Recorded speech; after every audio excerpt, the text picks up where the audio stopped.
We were all young once, and whilst the youth of today waste their gaming time on terrible iPad games and mobile apps, I, on the other hand, enjoyed something much more sophisticated. Going to the arcade was an event to cherish, rather than a poorly timed in-app purchase. So join me whilst we go back in time and look at some of the best cabinets the arcade had to offer. Yeah! Super Mario Bros. For the Nintendo Entertainment System and Japanese Famicom is arguably to many the most influential game of all time. This is a game that has been praised and talked about to death, even within the mainstream of entertainment. The game is as famous today as it was in release way back in 1985. What you may or may not know though is that this game also received a differentiated arcade port of the game in 1986. I had the pleasure of experiencing the game on the actual hardware in the Funspot Family Entertainment Center in Laconia, New Hampshire, USA. This place is actually the world's largest arcade, and walking around this place it looks like they have never sold on a cabinet in the place's history. The place is like a walking time capsule, and most machines are only a quarter a play, so I spent all day here. This alternative version of the NES Classic is known as Versus Super Mario Bros. Due to its functionality as a two-player versus version of the game. As expected, in terms of plotline, nothing differs from the original. The game features both Mario and Luigi, who set out on a quest to free the princess from Bowser and restore the fallen kingdom. You know, the princess is in another castle and all that rubbish.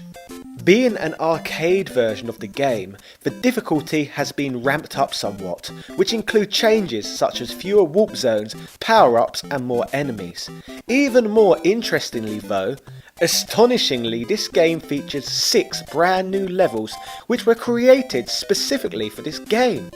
At this point in time though, you have probably played them, as they were all reused in Super Mario Bros. 2 in Japan, known as Super Mario Bros. And the Lost Levels to the rest of the world. Because, did you know the Western version of the game is really Doki Doki Panic? I bet not many YouTubers out there have been original enough to mention that in one of their videos, have they?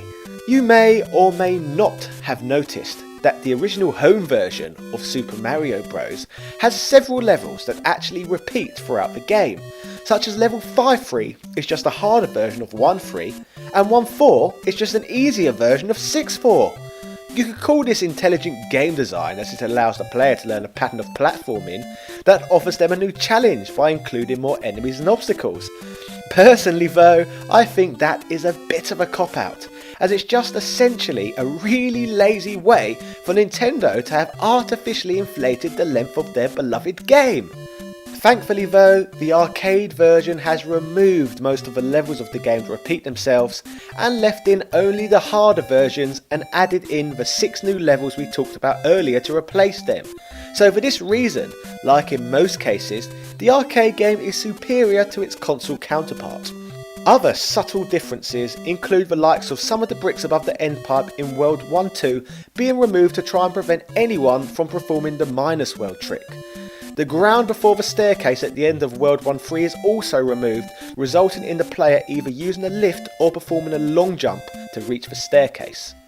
The Koopa Trooper at the ending staircase of 3-1 has also been replaced with a Goomba, making the infinite 1-up exploit impossible.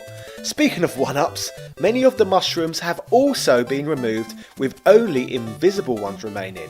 Various blocks, especially those that contain power-ups, are often either moved to much harder to reach places, or even removed altogether, or the power-ups are replaced with coins. This is obviously all done so that Nintendo can obviously penny pinch as much money from the gamer as possible. I suppose on the bright side though, this beats modern day microtransactions, eh? Then again, I suppose every time you play an arcade game you are making a microtransaction anyway, meaning Nintendo, Namco etc. have been forcing us to make microtransactions many years before the likes of Ubisoft and EA. So who are the real villains in all of this? Also, depending on operator settings, the player may now start with 2 lives instead of 3, and the timer may now be set to run faster than the NES version's timer did. The coin counter now has 3 digits instead of 2, meaning that Mario and Luigi may have to collect more than 100 coins to earn an extra life. The cabinet can be manually set by its operator so that Mario must collect either 100, 150, 200 or 250 coins to earn an extra life. Cheeky, eh? Another change is the fact that the level 3-2 has been replaced with level 2-2 from the Lost Levels, which is similar but with more obstacles such as open gaps and a floating pipe towards the end of the stage. The player has to use hidden blocks in order to make the jump across a wide gap. 5-3 is replaced by 6-3 from the original game, and 6-3 is replaced by 4-3 from the Lost Levels. This is the annoying level with the extremely long jumps to the platforms, and at one point the player must even jump on a Paracooper in order to reach safety. Stage 2-4 is replaced by 6-4 from the original game, and 6-4 is replaced by 5-4 from the Lost Levels, which also has a lot of long hard jumps and an extra long firebar which does not appear in the original NES version. Stages 7-2 and 7-3 move up to replace 2-2 and 2-3 and have their slots filled by 6-2 and 6-3 of the Lost Levels. These are harder and longer versions of 7-2 and 7-3, with 7-2, a water stage, having very little floor, with stretches of low-hanging reefs, and 7-3 being an extra long bridge with many more jumping Cheep Cheeps and flying Koopas. The annoying maze stage 7-4 has a different solution to that of the original game, and stages 4-4 and 5-4 trade places in the arcade version. On the final stage, the invisible block used to reach the floating pipe in World 8-4 is moved 1 block higher and now requires a long jump to reach it. Also, the area where Mario fights Bowser now has bricks above, making the area between it and the bridge much narrower than it was previously. The warp zone in level 4-2 has also been modified from the NES version to remove the warps to World 7 and 8, allowing warping only to World 6. There is now no way around the difficult levels which have been imported into World 6 and 7. Finally, to round off the changes, the ending music in the arcade version has a slightly different variation. It uses the original Super Mario Bros. Instrumental, but with Super Mario Bros. The Lost Levels second section. So, to summarise versus Super Mario Bros., the game is basically an odd chop and changed hybrid between the first 2 Super Mario Bros. Games released on the Famicom. The game pretty much offers exactly the same quality experience which can be found on the NES. And to be fair to it, if you are an experienced Mario player like myself, you will not need to spend very many quarters in order to receive an extra long play session with this one. So, if you are ever fortunate enough to bump into a Versus Super Mario Bros. Arcade cabinet out in the wild, then why not give it a try? It is basically the classic living room game with a few fun twists. You will certainly have more fun on this than you would with most of the terrible levels we had to play through whilst playing Mario Maker a few years ago. I hope you had fun learning about the differences between the NES version of Super Mario Bros. To that of the arcade. If you have played on this machine before, where were you fortunate enough to have found the cabinet?